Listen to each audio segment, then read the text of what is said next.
2021 was a weird year. It only had a few strong games, but the games that did pop up really resonated with players. I didn't play every game that came out in 2021, nor did I like every game I did play. So just keep in mind that this is my own personal list based solely off of my own tastes and experiences. Alright, with that, let's end the preamble. Just a little extra thingy here. I'm going to be adding a bonus game to this list. It's the little number 11, a game I wanted to talk about that was close to being something I wanted to put on the list, but it just isn't quite top 10 material at the moment. So let's check that out. Alrighty, here we go. Number 11. Back 4 Blood.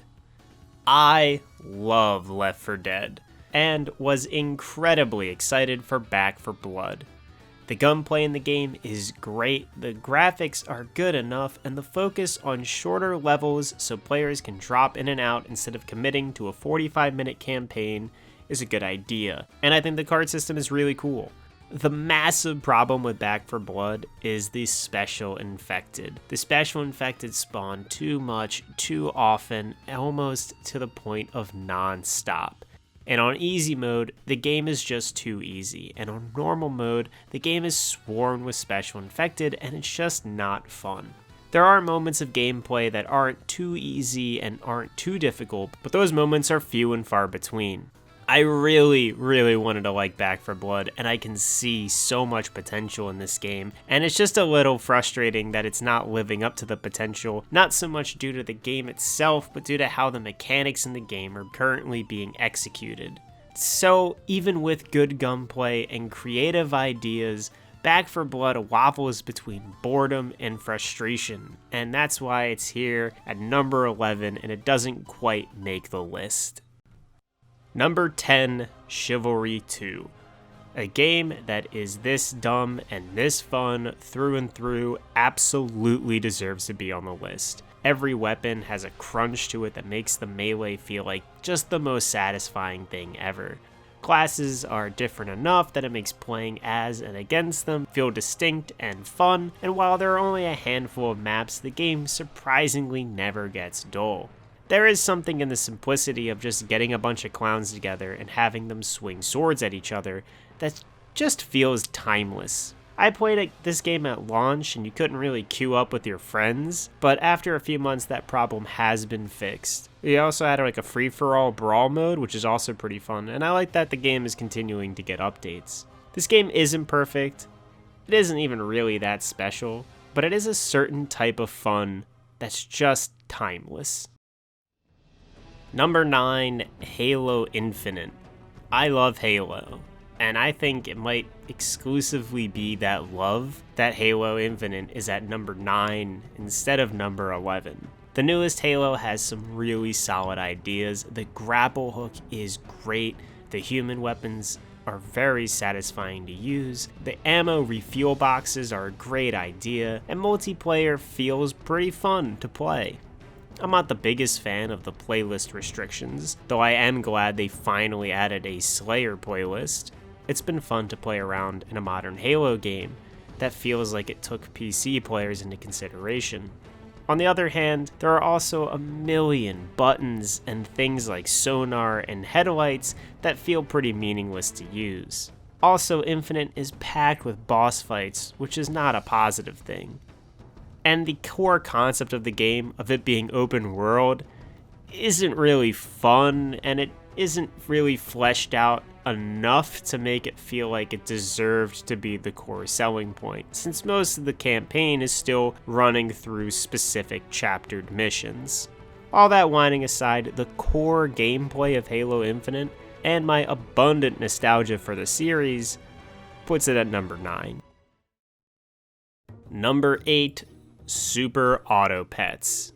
This game is an auto battler that has no time commitment. There are no lobbies, so you can start and stop a run whenever you want. It's got cute graphics and sound effects, and the straightforward right to left combat is easily readable so anybody can pick up the game and get how to play. I like the promise of creatively finding a build and trying to make it work. probably my go-to game to play while killing time or watching a stream. There are some things that hold this game up, mainly the fact that there are pretty clear winning lines you can go for that will almost certainly nab you 10 wins, and that can get pretty dull. Overall though, Super Auto Pets has been a pretty good time, and shoutouts to Northern Lion for putting it on my radar. Number 7. Ruined King, the League of Legends story. I made a video about Ruined King already, but to recap, I like this game's art design, its music, its voice acting, I like its story, and I think the characters are very enjoyable. The only thing holding this game back really are the bugs that kind of infest it. I played and enjoyed Airship Syndicate's last RPG, Battle Chasers Night War, and Ruined King is basically just a new and improved version of Night War, in almost every way. The story is really self-contained. It's about an army of skeletons and monsters that are attacking a city full of pirates, and our heroes have to stop them. I like that the story is small scale, I like that the combat is pretty fun, it's a turn-based RPG, but it's got some cool engagement in the laning system, and that every character has some pretty unique and different abilities. It's just a solid turn-based RPG that tells a good enough story with some really fun characters, and that puts it at number 7. Number 6, Resident Evil 8. I was gonna make a video about Village, but my footage got corrupted and whatever. Anyways, the game's good. It's a good game. Good gameplay, good enough scares. It's a really solid game on a first playthrough. I always liked the Victorian era style, and I like werewolves and vampires and those kinds of monsters. I did like the style and direction of the game. I do, however, wish all the villains were created equal. Instead, it's really Lady D and Heisenberg getting all the attention. The guns feel pretty powerful and the enemies feel threatening enough, and the game overall has a pretty solid pace. I enjoyed my time with RE8, but I think it fails on repeated playthroughs. The game is too linear and has too many slow moments meant to build tension, which just makes revisiting the game a little too boring at times. Overall, a real solid Resident Evil game, but not in competition for being one of my favorites. Number 5, Monster Hunter Rise. It's so weird thinking about Rise. It's my most played Switch game this year, but also all of those hours are from the month it was released in. After spending practically 90 hours in Monster Hunter Rise, I haven't felt a strong urge to go back to it. The game is jam-packed with content, easily enough for me to say this game is in my top 5 for 2021. It's got tons of way to interact with heaps of monsters, great gameplay, great online, fun monsters, and character customization. There is truly an astronomical amount of stuff to do in Monster Hunter, and all of it's pretty good. The addition of Palamutes is amazing, there are tons of fun just running around drifting through the zones, and wire bugs are such a good idea, they're so cool. Easily the best part about the game. Movement and combos flow so well with them. The monsters have a ton of weight and damage output behind them, making them feel like real threats. It's hard for me to find anything negative to say about the game. I just kind of spent a whole 2 months grinding it out and don't feel the biggest urge to go back to it. But I am eagerly awaiting for Sunbreak so I can dive back into the world of Monster Hunter. Number 4, Tales of Arise. I played my first ever Tales of game this year with Vesperia and had a blast. I picked up Arise on day 1 and then proceeded to do every single quest, side quest, and fishing objective. Really just went to town playing it. A lot of fun visuals and characters, but the gameplay in Arise though, the gameplay, woohoo! Aw man, fast action and responsive buttons, combat hasn't felt more satisfying. Then there are these big flashy explosive moves that feel super powerful to use. Tales of Arise is loaded to the top with things to do, and the characters you play as have a bunch of different abilities and playstyles. There is a lot happening on screen at times, but you get pretty used to it. Honestly, the story was pretty generic and only some of the characters were good. Arise shines brightest in its mechanics. The game is just fun to play. Fun enough to tolerate anything cringy or off-putting that any of the characters say or do. It's like Devil May Cry meets an anime RPG. What's not to love?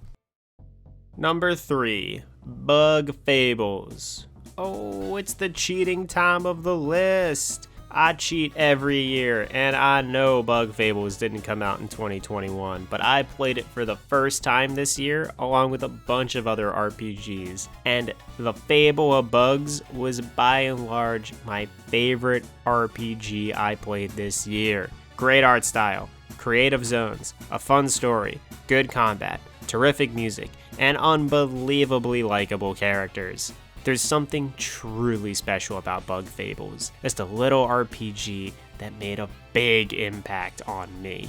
The side content's great, the main quest is fun, and there is plenty of platforming and puzzles, and again, the characters and dialogue are just so good. I won't spend too much more time talking about this game, but when I thought about which RPG I liked the most out of all the ones I played this year, all I could think about was Bug Fables. So it has to be on this list. It's too good, and I've ignored it for too long for it not to be honored. Number 2, Guilty Gear Strive. I really wanted to put this at number 1. Had a lot of debating about it also. I've played a lot of Guilty Gear this year. I entered a few online tournaments and played a ton of online matches. I really got into this game. It's got great visuals, good music, and the gameplay is just solid fun. While the Gatling system is less complex than in earlier games, this game still flows very well. Combos feel satisfying to do, Roman cancels add push and pull to the game that allow for comebacks if used wisely. Characters are all pretty well defined and different, which leads to every matchup feeling totally unique. Even if Strive was simplified, it still has a ton of complexity in its movement, setups, combo game, and defensive decision making. It's the first fighting game I've played where I have more time in actual matches against actual people than I do against bots or in the training lab. The game just feels intense to play, and the fact that so many people picked it up initially led it to being a very good game to get into early on, which helped me grind from floor 4 all the way up to floor 10. I still play Strive at least once a week, if not more, and it's been an absolute blast. The real reason I don't have Strive at number 1 is because of the online lobby system. While the netcode in Strive is really good, the lobbies are an absolute disaster. And while seeing a few other online games have much better matchmaking than Strive, it kind of holds this game back. The gameplay and graphics and music and netcode are really good, but the lobby system and the act of just trying to play against other human beings is something that holds this game from being number 1. Guilty Gear Strive is my most played game and the game I've had the most fun with, but also I've had a lot of frustration with it, specifically at the lobby system. And with that, who really knows if it will keep my interest for the next few years? Especially compared to the number 1 game on this list. A game that I will absolutely play again and again and again and again and again for many years to come. Metroid Dread at number 1. Now, Dread isn't perfect. It certainly stumbles in some areas, but its fast-paced gameplay, beautiful graphics, and solid level design have left it as a worthy sequel in the Metroid series. I love Metroid games, and Dread could be in competition for being my favorite. If it doesn't replace Super Metroid, it at the very least takes second place. I don't really know what to say about Dread that I haven't said already. I just really enjoy this game. I like how it has bonus cutscenes and stuff if you sequence break the game. I think the boss fights are sweet, and I think the story's pretty good. I mean, it's different, but it feels in tone with the rest of the series. I love Metroidvanias, and I love replaying games, and what I enjoy so much about Dread is how much fun it is replaying it. While some games have really sluggish and slow parts, like in Super Metroid it has Meridia, Dread is all fun all the way through, and I think that consistency and quality is what puts it so high on my favorite gaming lists overall, but it definitely solidifies it as number 1 for 2021. When I look back on 2021 in a few years, there will be plenty of games I enjoyed, but I can confidently say that Metroid Dread is the only game from this year that I can see myself continuously playing for years, if not decades, to come. Alrighty, that about does it. 2021 was a solid year for video games. Bit of a weird one, but solid. That's gonna do it for me. Thank you all so much for watching. Have a good one, and take it easy.